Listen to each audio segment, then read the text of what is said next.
Autoroute A71, Clermont-Ferrand, Bourges. Vous approchez du cœur de la France.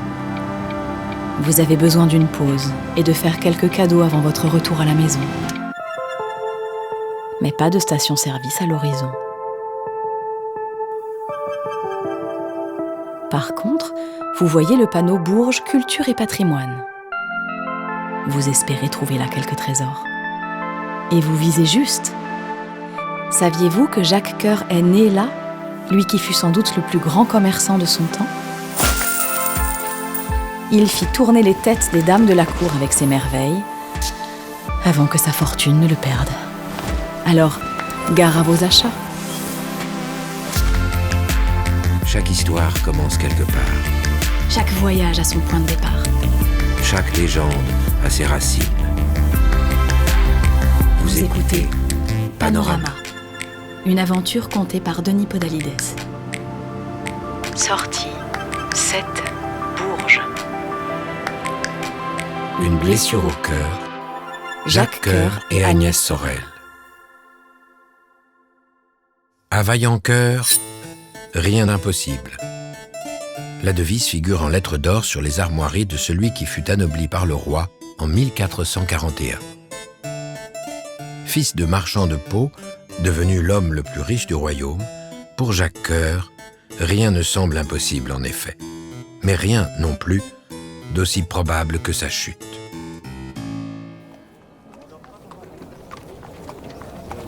En ce matin de 1445, Jacques Coeur se tient devant son argenterie.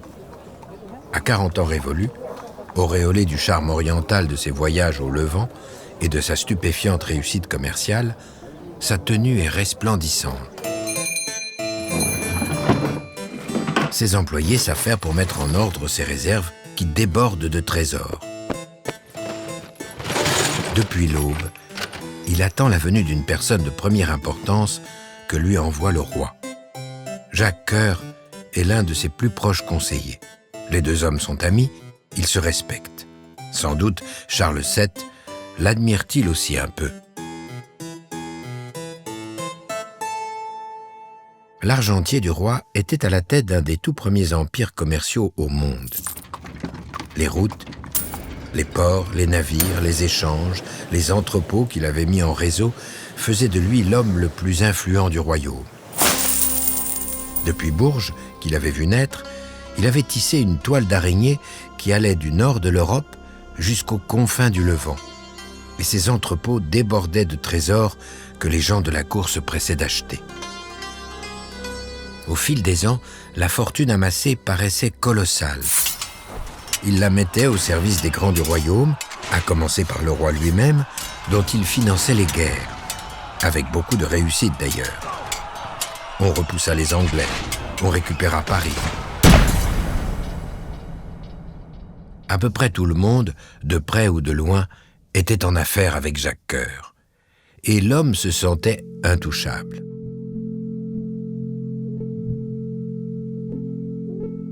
Quelque chose fermentait pourtant, en lui et dans son entourage, quelque chose qui devait cristalliser toutes ses aspirations et toutes les jalousies que sa réussite avait suscitées.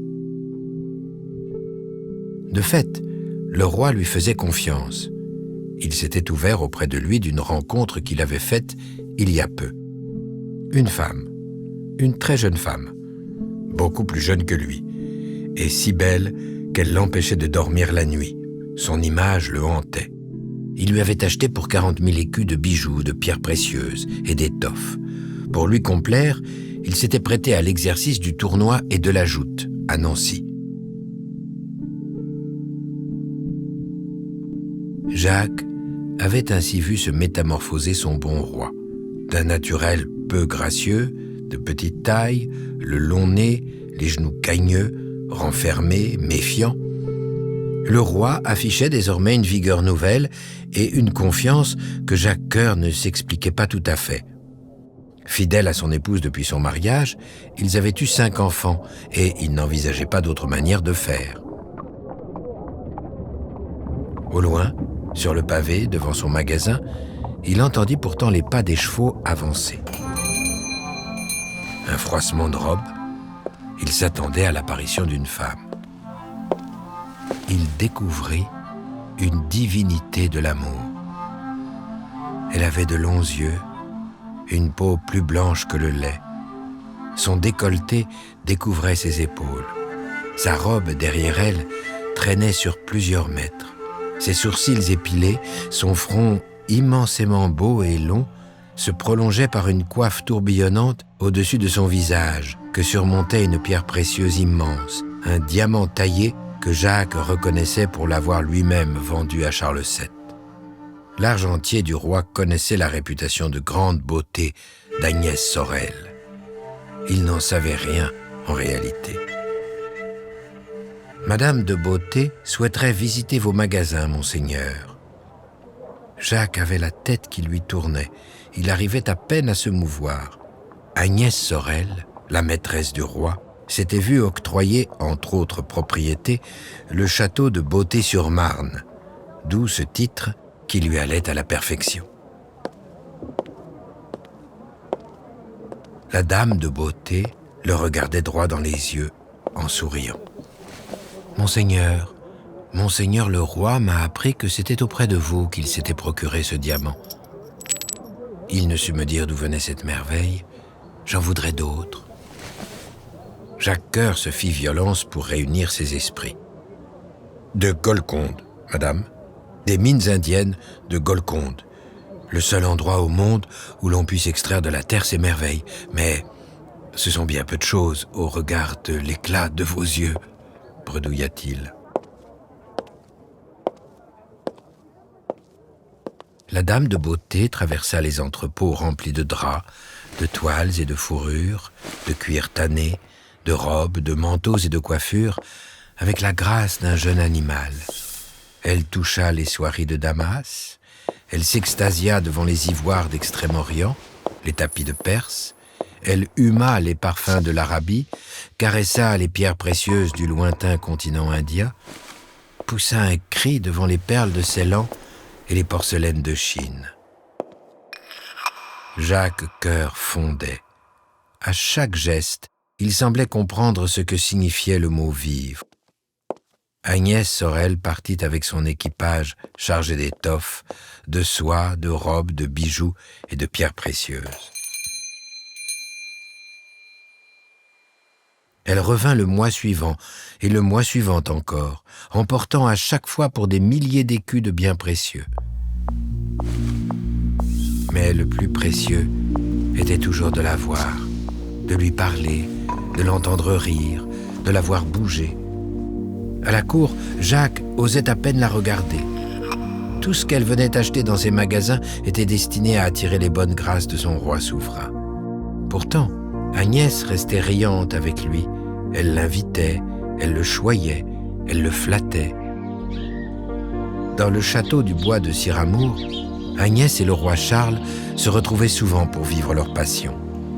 Jacques, qui avait été mandaté pour superviser les travaux d'aménagement et d'amélioration de la demeure, se faisait malgré lui le témoin de leur idylle. Mais Agnès faisait tout pour le mettre à son aise. Elle était gaie et riait en toutes circonstances. Ils étaient de plus en plus amis.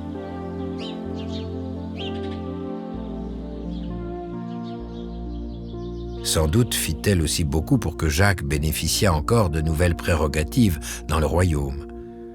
Le roi lui offrit ainsi de nouvelles promotions. Jacques siégea à l'Assemblée du Grand Conseil. Il l'envoya négocier à Rome avec le pape. Il finança la guerre de reconquête de la Normandie. Il construisit un fastueux palais à Bourges, une demeure quasi royale. Il avait tout, et pourtant, quelque chose se délitait. Agnès Sorel, enceinte pour la 4e fois du roi Charles, paraissait plus fatiguée qu'à l'accoutumée. Non qu'elle fût moins belle ou moins spirituelle, mais cette grossesse lui pesait. Le 3 janvier 1450, Agnès fut prise de violentes douleurs au ventre. Le travail commençait prématurément. L'enfant sortit, une 4e petite fille. Elle mourut le jour même. Agnès ne vit pas pour autant ses douleurs s'apaiser. Prise d'un flux de ventre, elle mourut le 9 février 1450. Tout juste eut-elle le temps de faire de Jacques Coeur son exécuteur testamentaire. Cadeau empoisonné. Le roi était abasourdi. Une dame de la cour, une certaine Jeanne de Vendôme, peut-être jalouse, motivée sans doute par de noirs desseins, en tout cas débitrice avérée de l'argentier du roi, déclara ouvertement qu'Agnès avait été empoisonnée et que Jacques Coeur était l'auteur du méfait.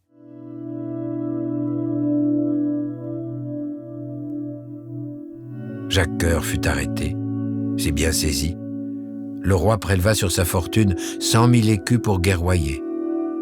Les mois passant, les charges pour l'empoisonnement d'Agnès furent abandonnées. De nouveaux crimes lui furent reprochés. Lèse-majesté, fraude, faux monnayage, intelligence avec les Sarrasins. Tout le ressentiment à l'endroit de sa réussite s'exprima ouvertement. L'empire commercial de Jacques Coeur fut dépecé, pièce, par ses rivaux. Le roi ne tarda pas à se trouver une nouvelle maîtresse qu'il aima presque tout autant qu'Agnès. Il vivait désormais sans personne pour lui faire de l'ombre.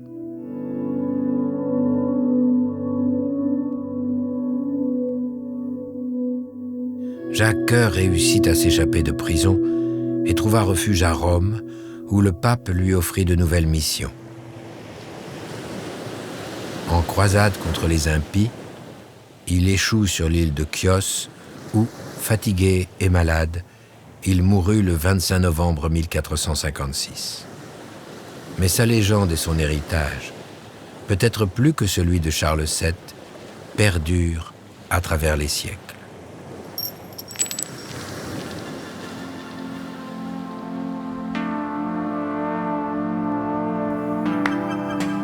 Jacques Coeur ne dormira en tout et pour tout que 8 nuits dans le palais Berrichon qui porte son nom.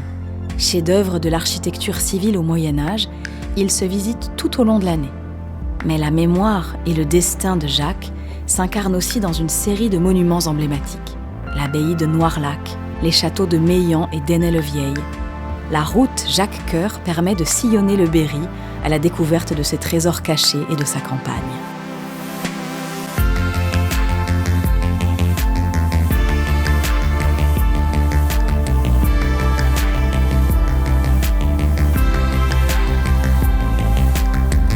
Femmes avant-gardistes, apparitions inexpliquées, héros intrépides. Leurs vies légendaires ont marqué les paysages que vous traversez et laissé leur empreinte dans le cœur des hommes et des femmes qui s'y sont aventurés. Les autoroutes APRR et AREA vous invitent, le temps d'un voyage, à réveiller le passé et à entrer dans la légende.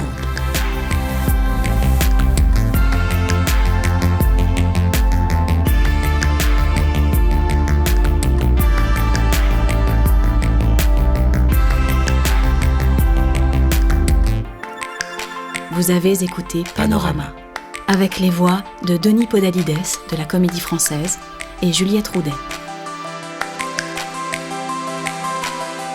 Texte, Aram Kebabjian. Musique, Germain Calsou et Charles Dolé. Réalisation, Anna Bui. À bientôt pour explorer d'autres itinéraires et d'autres légendes.